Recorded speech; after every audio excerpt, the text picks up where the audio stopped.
Now you can start, Robert. Last video we have demonstrated and we have done hands-on on Perl Basic Part 1.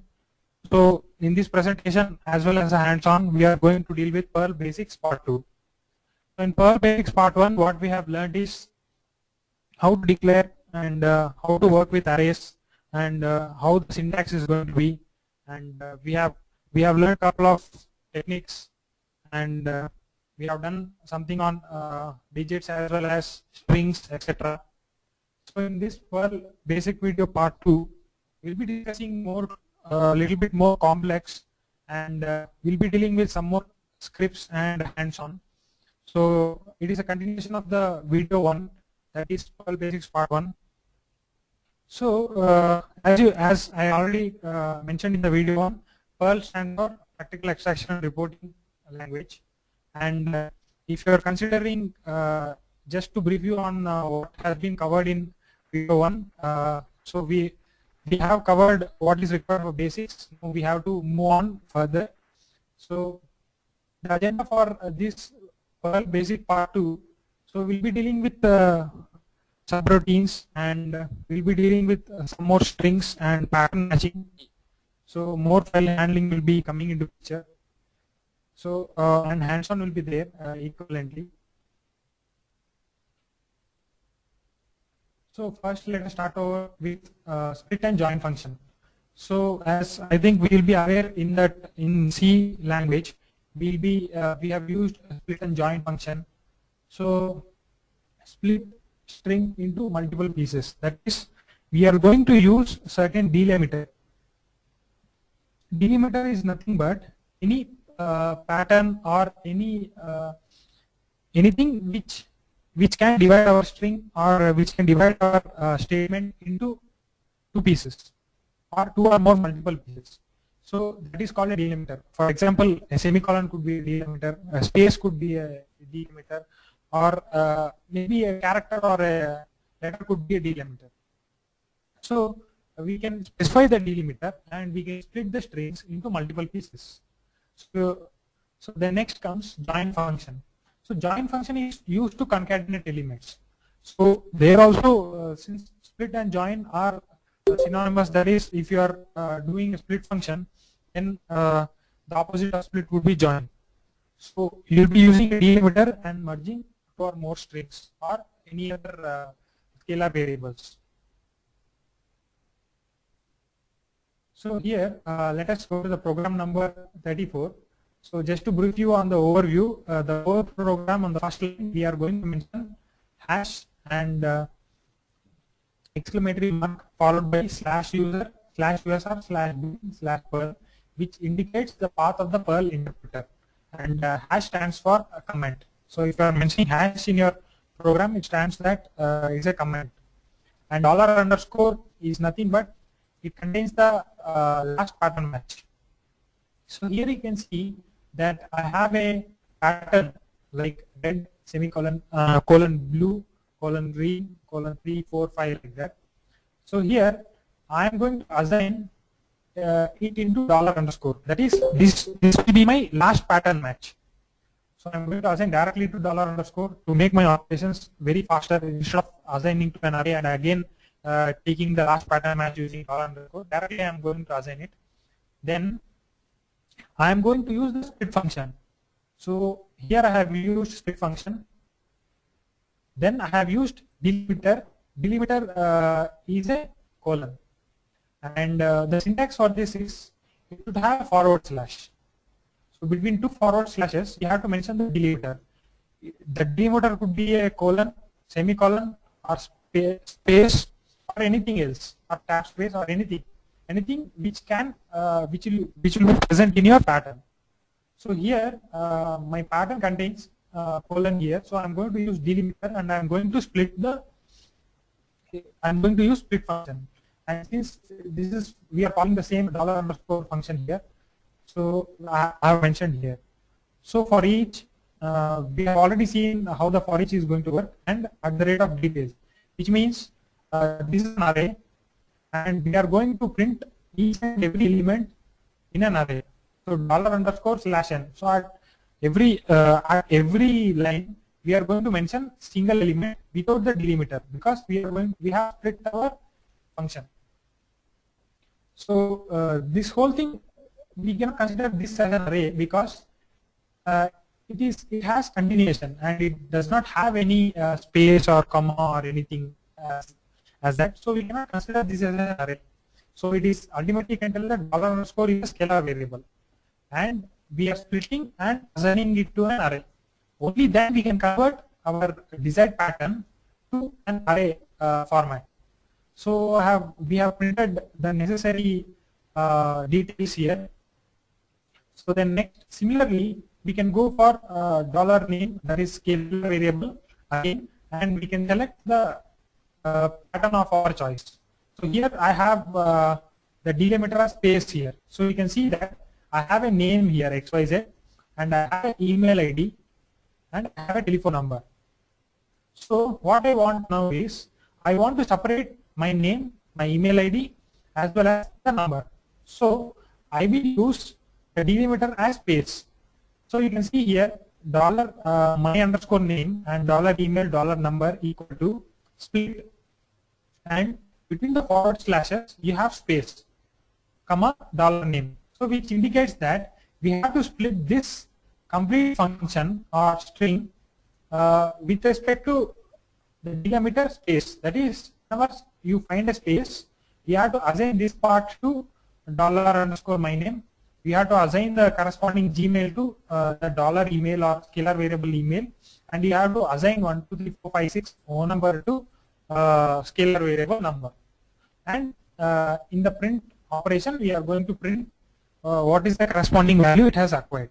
So now let us check out whether it's actually working and how it is going to operate. So we will be executing the program number 34. So here you can see the output what we have got. So red, blue, green have been split without delimiter, and 3, 4, 5 also has been split, and it is displayed continuously. And here my name is XYZ, my email is so and so, and my number is 1, 2, 3, 4, 5, 6. So here we got the desired results by using split function. So split function will be useful where you have a lot of huge data where which has a constant delimiter without variable. Maybe some may be having space as a delimiter, some may be having semicolon or any other pattern of their choice. It can be a word, it can be a letter, it can be a string, anything. But our delimiter should be chosen in such a way that it will be useful for us to split. So next, now we learned that about split function. Now we have to learn what is corresponding function for join function. So here, how do we join any two strings or two variables or anything? So here also, as like split function, for join function also we are having a delimiter. So we have to mention what is the delimiter that you are going to insert between two variables or scalar variables. So I am going to mention this as semicolon underscore semicolon for better visibility. You can either use semicolon or space or anything of your choice. Delimiter, there is no restriction as such. So then I have an array and I have few elements here. So I have assigned that. Then I have initialized a scalar variable string, and I have joined the delimiter with red, blue, green, and I have included an array and other scalar variables. So now I am going to print, and we get an output of this pattern. So it will be very useful for us. Maybe it may not be, the effect may not be as now visible, but when you are working on some kind of pattern that you want to generate, it will be very easier for you to understand. So we are going to execute the same thing. So here you see that our required pattern has indeed emerged between two colors. So between red and blue you can see our pattern. Between blue and green you can see the pattern. So with that you can see the pattern everywhere. So what we have done is actually achieved the opposite of a split function. So that is join function.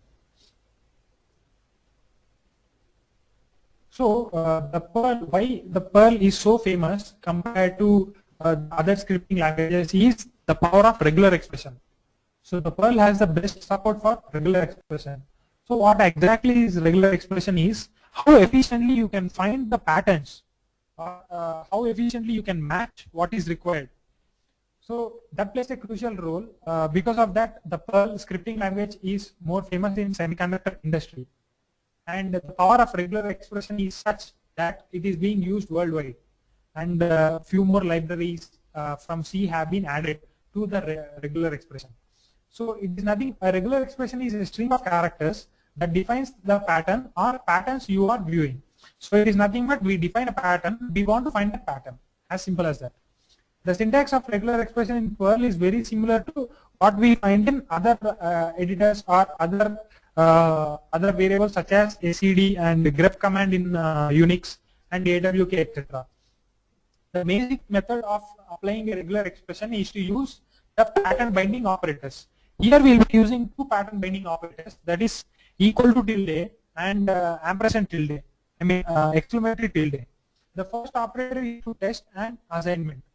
There are two regular expression operators within Perl. So in this also we have two pattern matching abilities. One is match regular expression using the M keyword and substitute regular expression. So either you can find a pattern or you can substitute a pattern. So these are the two most basic and two most powerful techniques that are present here. So next, so REG, I have represented the regular expression using REGEX. So without a regular expression, how complicated our script will be. So let us find out now.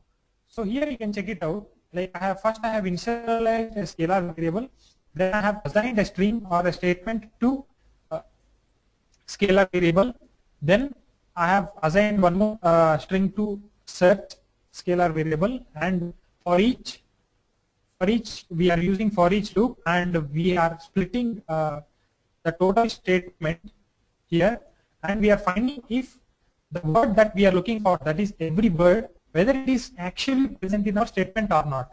So the intent of this script is whether the following statement has an every word. By where this will be used is, for example, in a big report, if you are having a small file or small word called setup time or something like that. So if you want to search for that pattern, you want to know how many patterns are there, so that you can know how many violations are there. So instead of every year, you can select the setup pattern, but instead of $_ you can select the file itself where you want to find the matches. So you are going to find how many matches are going to happen. So it is trying to check whether both the scalar variable word and scalar variable search are equivalent or not. If it is found equivalent, then the scalar variable found is made 1 and it will be exited from the loop. And if it is not found,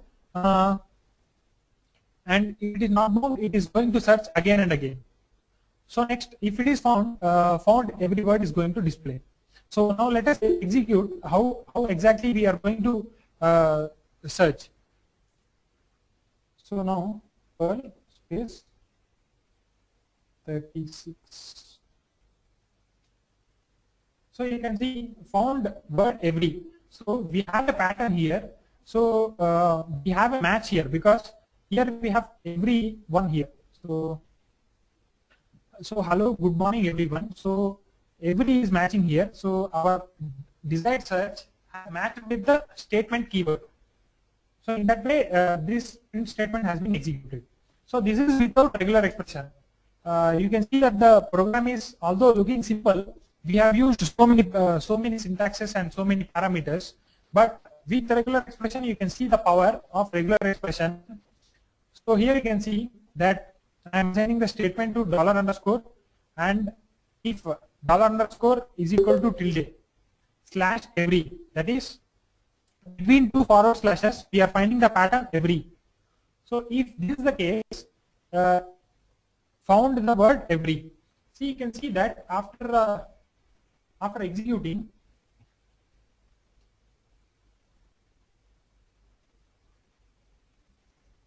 so after executing, you might have checked that even with both previous program and program 36 and 37, the end result is same, one and the same, but in 36 we have used almost 7 to 8 lines of code, but whereas in program number 37 we have used hardly 2 lines. So you can see the power of regular expression, so which makes our pattern matching much easier and simpler.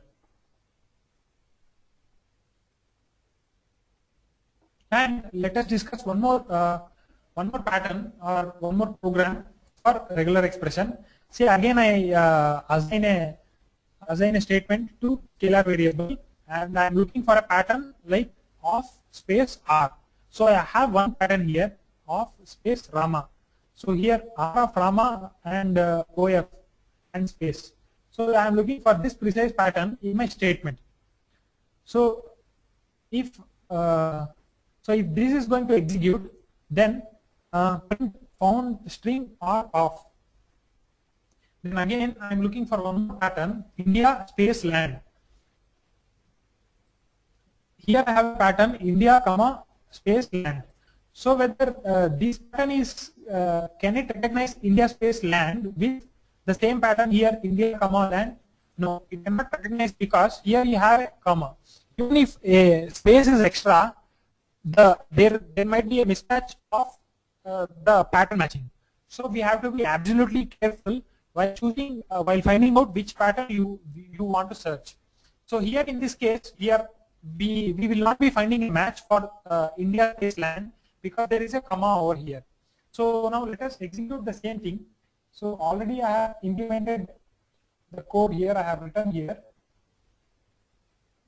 So the same code I am going to run now.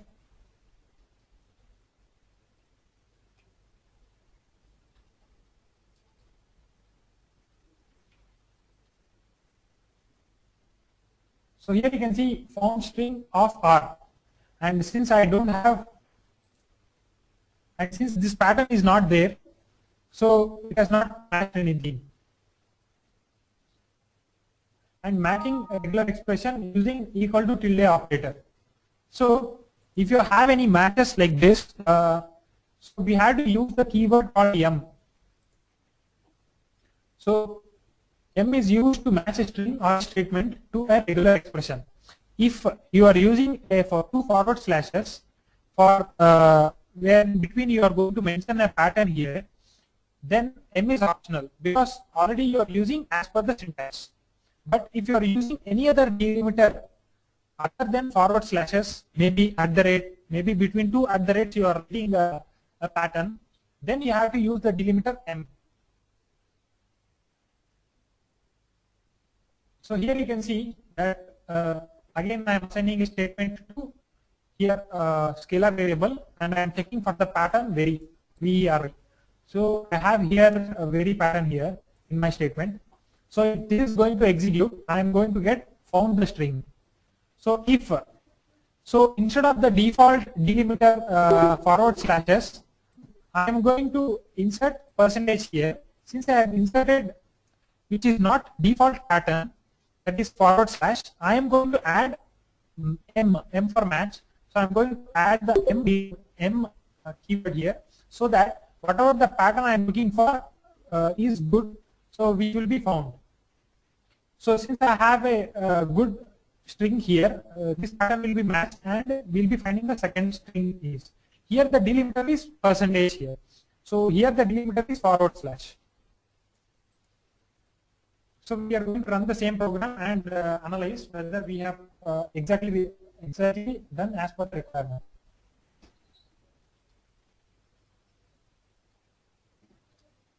So here we have found both the strings, that is string 1 and string 2. So our achieved intention is completed.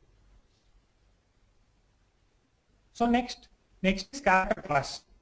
So what exactly is character class is, say for example, you have to find match or pattern where you need to find whether the variables are present or not, or numbers are present or not. So for that, you will be using a character class where you will be defining your pattern between square brackets. So what is the use of defining in between square brackets is the fact that first it will look for pattern 0, 1, 2, 3, 4, 5, 6, 7 in your statement. So previously it will, if you have not mentioned a square bracket, the pattern is not present because this is considered completely as one string. But here we have only 1, 2, 3, 4 in the statement. So now we are checking for, after applying square brackets, you are checking for each and every pattern whether you are getting or not. 0 you are able to find, or 1 you are able to find, or 2 or you are able to find. So here you have 1, 2, 3, 4 pattern. So this can be found in this pattern. If you are not using square bracket, if only the total pattern is present here, it would have been matched. So now in the second pattern you can see that it is looking for any value in the statement here. So after the first search, it is going to find the string and it is going to display. And here in the third pattern, or the third if statement, you can see that it is looking for negation of x, q, z. That is, if the words q, if the alphabets x, q, and z are not present, then it is going to print pattern found required. What found is required. So now we are going to run the same thing and check it out.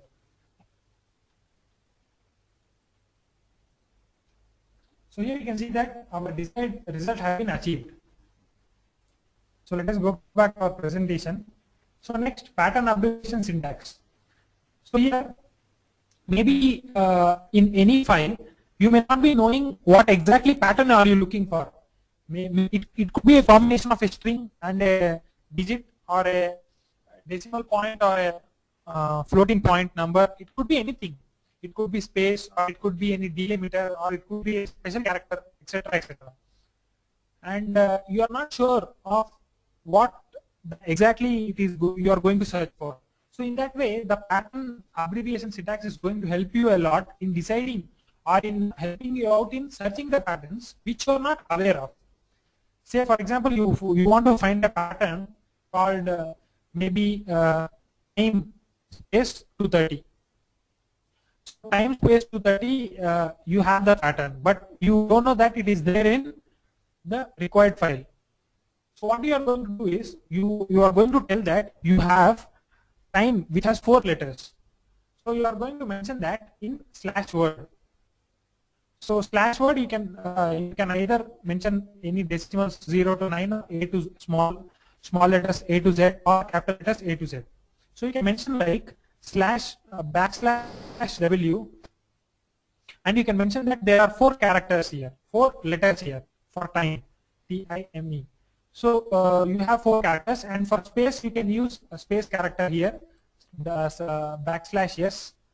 So the next 230 can be measured using a digit. So you can mention that using /d. So you have a pattern like, you can mention /w/w/w/w, which will look for 4 words. And then next you can mention space /s followed by /d/d/d. So in that way you are going to find out this is my desired pattern I am looking for, and whether my pattern is matching or not. So I think this will be clear only through the hands-on. So let me move forward. So here you can see that I have assigned a statement to a scalar variable, and I am going to look for a pattern where the starting word is, or the first letter is G, and end point is D, and in between I don't know what is the pattern. So dot dot is nothing but, so here you can see that dot is anything except space or new line. So dot could be anything. It could be a digit, it could be a string, it could be any other thing that is required for pattern. So this dot can be O, first O, and the second dot can be second O. So in that way, this pattern G dot D is nothing but G-O-O-D. That is good. So after that, it will exit from the if statement, and it is going to find the found D is going to display. So if you have some pattern wherein which between two forward slash delimiters, you have first letter B, second letter is a word, third letter is word, and fourth letter is space. So which pattern exactly matches this? So first letter B, we have a pattern match here, B. Second, we have a word, and third again you have a word which could be D, and finally you have a space. Here also space is there. So we have a pattern here. So bad space, Bad space is our pattern. So found bad. So in that way, we can detect the patterns of our choice in case we are not knowing what is the desired pattern that we are searching for. So this pattern abbreviation syntax is going to help us in a long run, and more complex scripts. Next we have to deal with anchors. So here you can see that anchors, if you are mentioning a upward cross anchors to beginning of the string, that is if you are using this is XOR symbol in digital design. So if you are using this symbol, it means that it is going to search for the beginning of the string. If you are using dollar, it is going to search at the end of the string. And if you are using /b, it anchors to the word boundary. So now we have a statement that is assigned to, again, scalar variables. Now we are looking for a pattern. So where the first letter is a word. So first word is identified. That is nothing but have. So next, if $string is not equal to /d, so it should be ending with D. The last letter should be D. So here we don't have anything that ends with D or sorry. So this is nothing but not ending with D. This is a digit. We don't have anything ending with a digit or a number. So in that case, no digit found. And again, we have a pattern between two delimiters. We have a pattern where the starting letter is one second. So we are going to check if the starting letter is a word boundary, and it is, if it has a nice pattern is there, NICE word is there, and again the word boundary is going to end. So here we have the word boundary here. So it is going to, the word boundary is going to start at end and end at E. So you are going to print it is nice. So let us execute and check whether we are getting the desired result.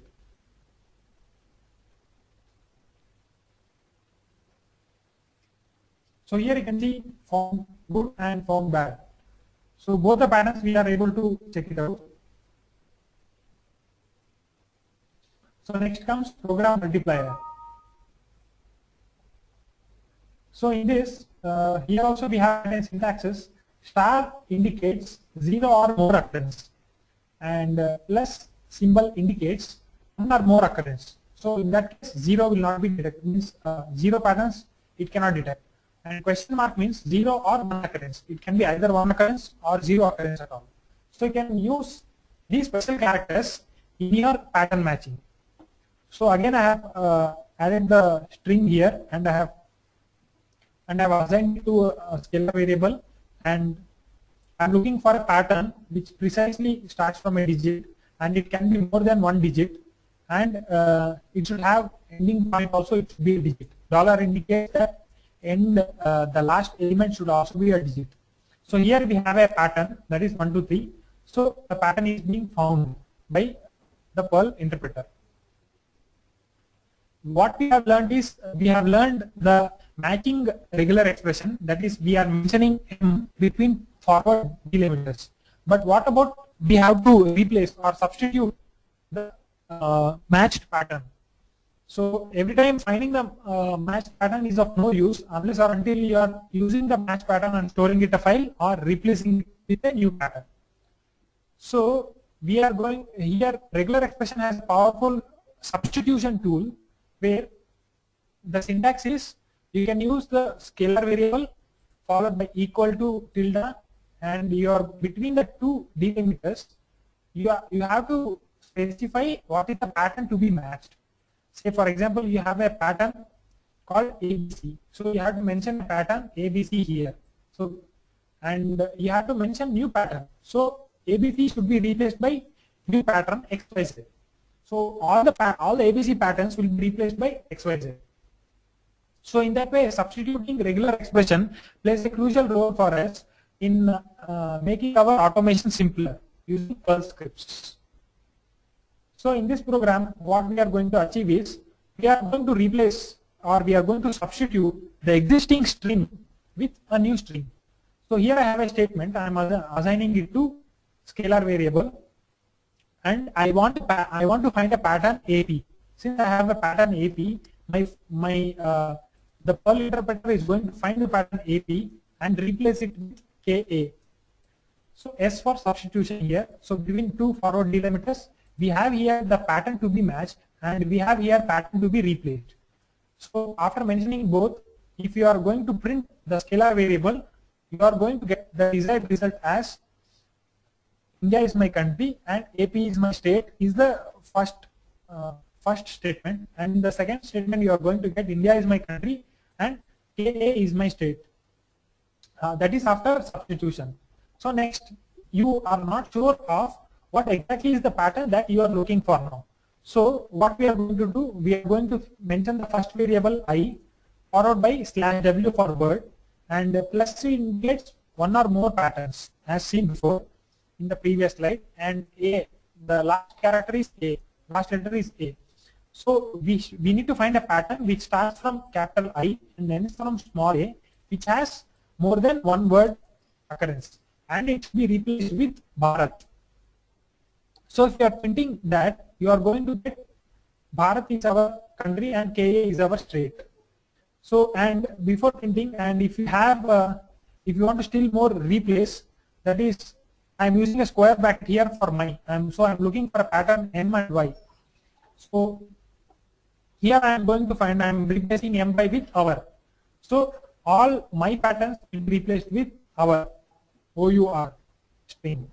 So after printing, we will get Bharat is our country and Karnataka is our state. So in that way, we are going to achieve desired results using text substitution in pattern matching or regular expression. So we can execute the same thing.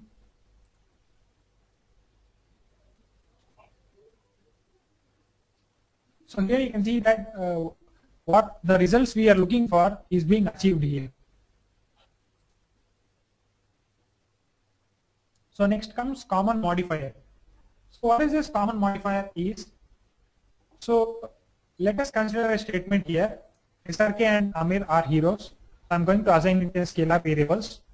So if I have a pattern called SRK, I have used it in the lower case. So if I have a lower case, I want to replace, I want to check for pattern which may be comprising of higher case letter or caps letters. So I'm going to mention the special character I here. So I indicates that I am looking for a pattern, same pattern with caps here. So I'm going to find the pattern. So SRK is hero is going to be displayed. So next comes, I'm looking for a pattern called H, and I'm looking for a word called H. I want to replace it with Z for every G for every occurrence of Z. Say for example, you may be having 3 or 4 H in one statement. So you want to replace it with the letter Z. So you have to mention G at the end, which indicates that all the matches should be replaced. So here SRK and Amir are heroes. I am replacing H with Z. So you are getting the desired result here. SRK and Amir are zeros. So we are going to execute the same thing now.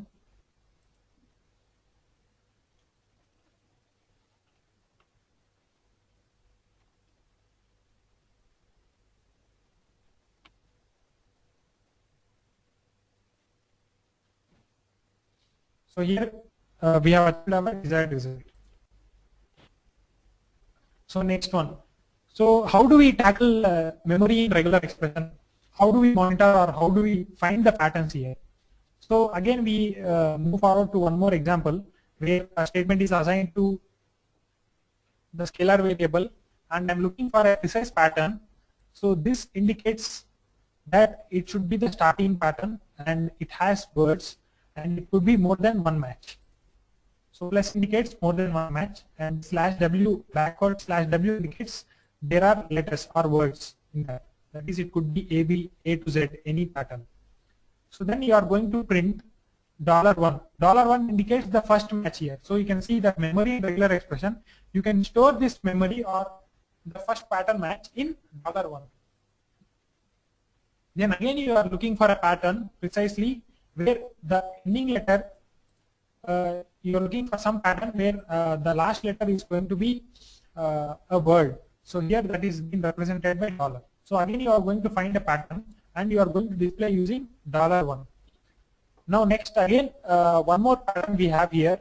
So here he is looking for more than one letters or words followed by space and more letters.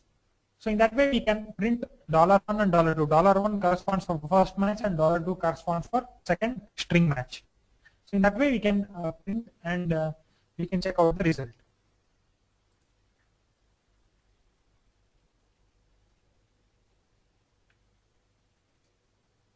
So here you can see our desired result has been achieved. So what we are looking for, the first pattern was red and second pattern camera and third pattern red and green, and so red and green are good for camera. So the desired output has been achieved. So next comes special variables. So what are the special variables?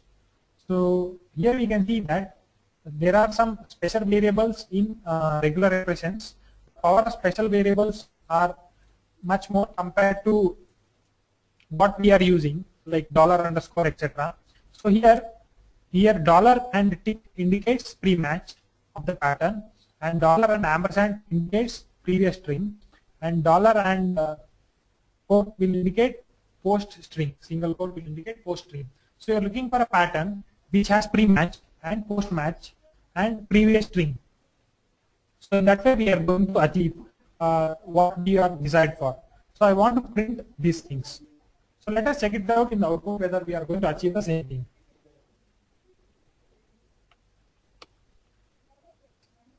So here you can see that we have achieved a pattern ABC, DEF and GHI. So let us go back to our program. So here we have ABC here pattern that is being recognized since the current pattern is DEF. So this is DF, it is in the middle part. So here you can see that the previous pattern, that is dollar tick, is going to find the previous match, pre-match. So that is nothing but ABC, and post string should be GHI, and the previous string is DEF. So in that way it is going to print the output. So ABC, DEF and GHI. So next, associative array or hashes. So till now what we have learned is scalar variables and arrays, but now we will be dealing with associative array or hashes. So what exactly is a hash? A hash is a set of key or value pairs. That is, you have some value, for that you have some corresponding key.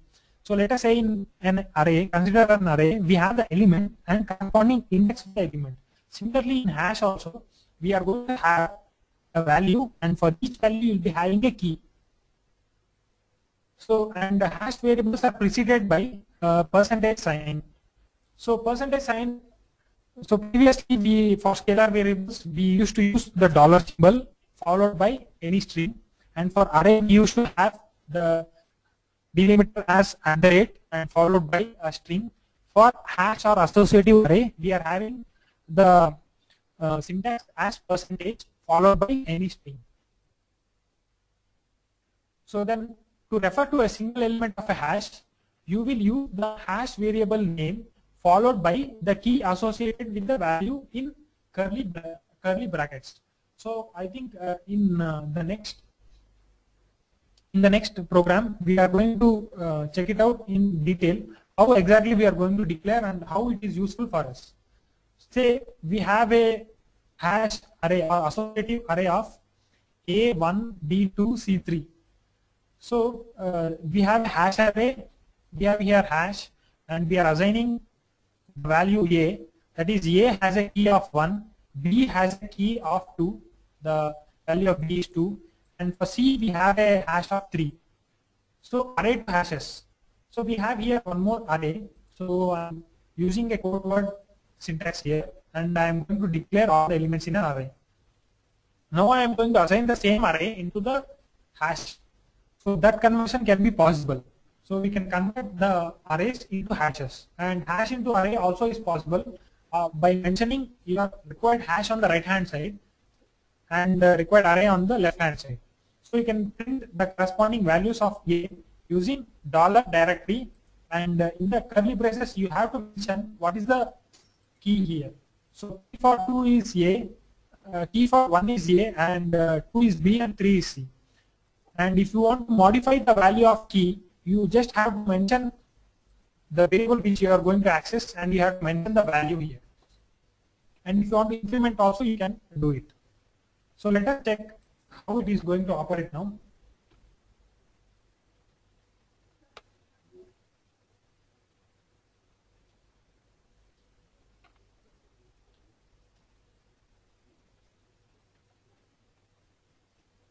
So here you can see that value of A is 1, value of B is 2, C is 3. So this is the, so you can say that value A, B, C are keys, 1, 2, 3 are values. And here we have value got reduced here from 1 to 0. That is because we have used here, so we have made using the key A, we have made the value 0. So similarly, we are going to increment the value of C here using the key C. In that way, we have achieved the result of C is equal to 3, C is equal to 4 from 3. So how do we delete hash keys and values?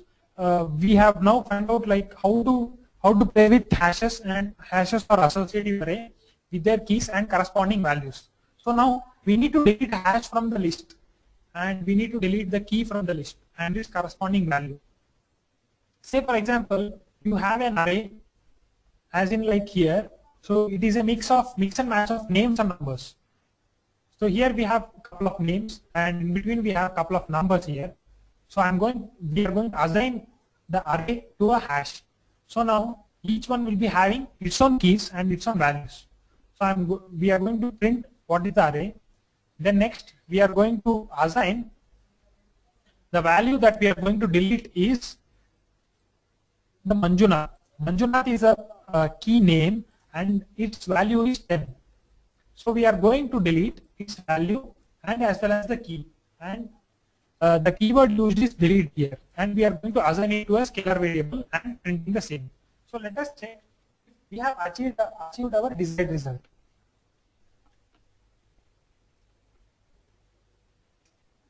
So here you can see that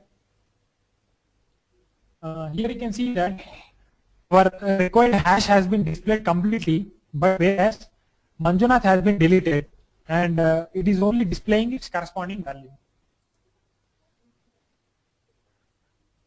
So next comes, how do you reverse hash keys and values? See, you have mix and match of hash keys and values, and you want to reverse it. So for that, again, you can declare all the elements in an array and assign it to the hash or an associative array. Then you can use the keyword reverse. As seen previously, for reversing an array, we used the same keyword reverse. Now we are using the same keyword reverse with hash array. So next we are going to mention the hash array here, and it is going to reverse the value. So if you want to print the key for corresponding value, you can do that using in curly braces. You can mention what is the number. So now let us execute and check whether it's really working or not.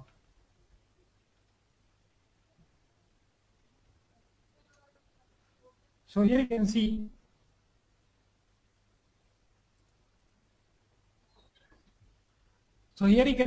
that for fruit number 9, you are getting pineapple. So here we have reversed whatever we have achieved. So next comes keys and values. So we have one more example here. So again we are going to follow the same procedure. Assign the elements to array, assign an array to associate array, then find the keys using this keyword keys, and find the values using keyword values, and we are going to print the same thing.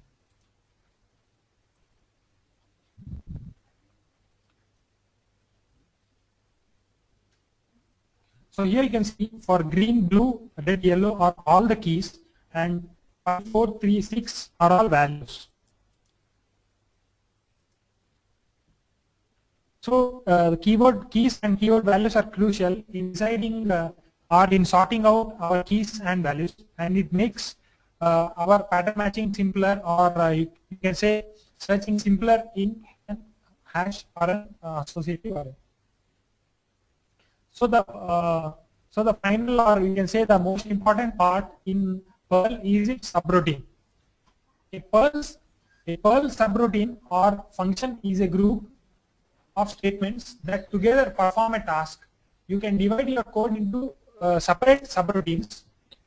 So how you divide up your code among different subroutines is up to us. So we have to divide each section and specify a task here where you want to execute certain part of the code, and using 3 or more functions, using 1 or more functions. So you can assign each subroutine and you can analyze and you can execute shorter programs continuously. So for that, let us go to some example. So here I have assigned a string football to a scalar variable, and I am mentioning two subroutines here. One is EPL stands for English Premier League, and La Liga. So I have here 2 subroutines here. So next, under subroutine 1, so I am going to use the keyword sub and EPL. So under curly braces, we have to write the function of our choice or what operation you want to perform.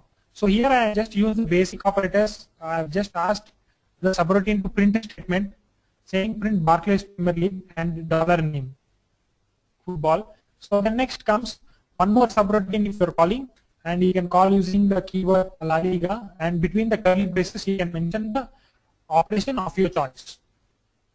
So after the pattern is been matched, or you can say the subroutine has been executed, it is going to print Spanish La Liga.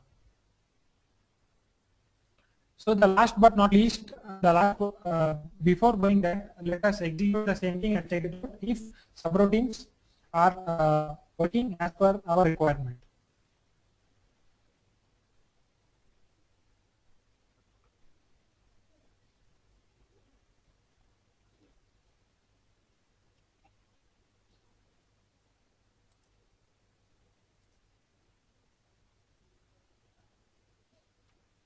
So here you can see our desired subroutine has been executed, and you can see the function inside the subroutine EPL as well as La Liga has been executed and displayed perfectly.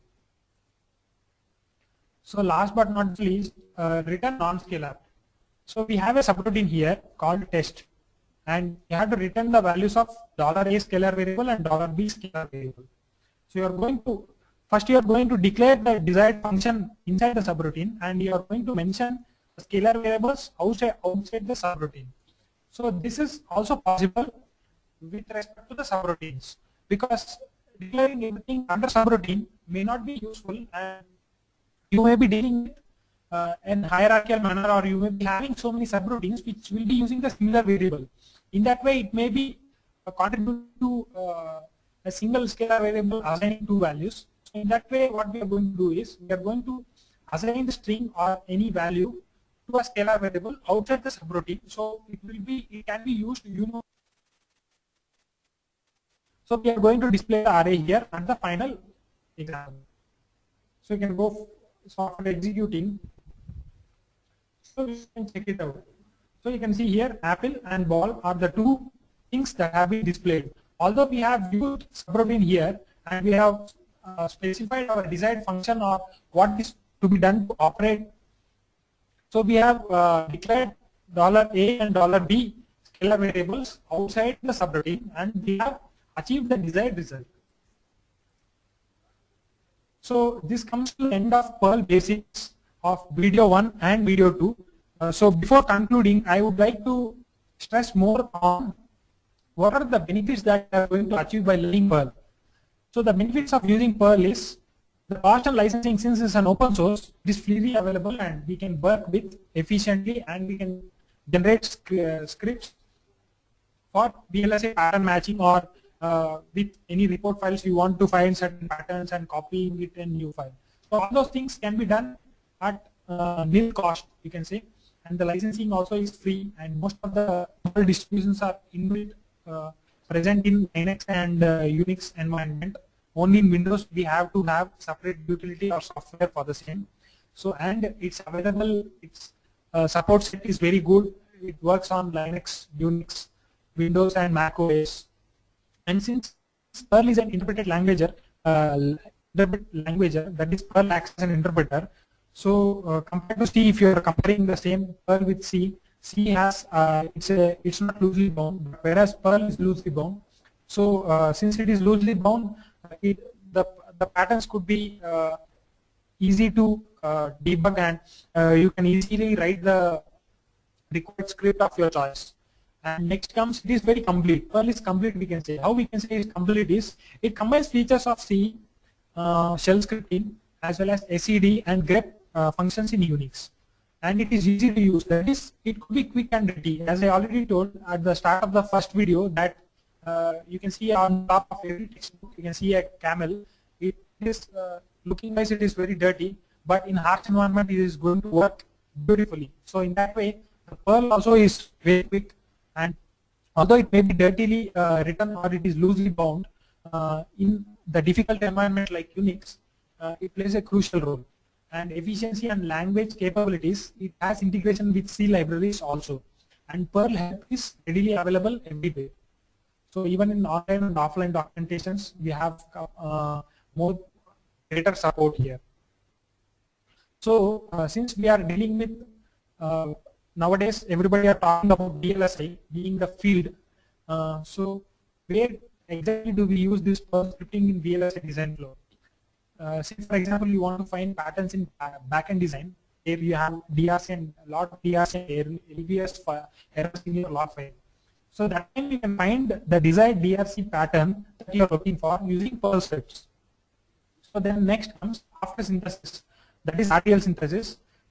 When you are going to generate a report like power area timing report, you want to find what is the power of a particular module. So the module may be hidden in a very large file because the files may have 10,000 or more lines. So that time it is very, very difficult to find the pattern. So you can use Perl scripting to find where the pattern is being hidden, and you can display corresponding line. So generally during physical design, before pre and post placement STA reports, you can use Perl scripting, and pre and post clock tree synthesis reports have been generated. You can check how many global buffers are there, how many local buffers are there, how many power domains are there. Since the log files will be having a huge chunk of data, searching a single pattern from a very large file is very, very difficult. So finding the clocks in such a big netlist or such a big report is very, very difficult. So you can use Perl scripting. The power of Perl, that is pattern matching, can be used for pre and post clock tree synthesis. And during the routing also, you can just find out the critical nets, global nets, and you can find out power nets, ground nets. So all these patterns you can find in a large header file. And most of the Perl scripting generally you can see, or generally the industry will be using more towards physical design.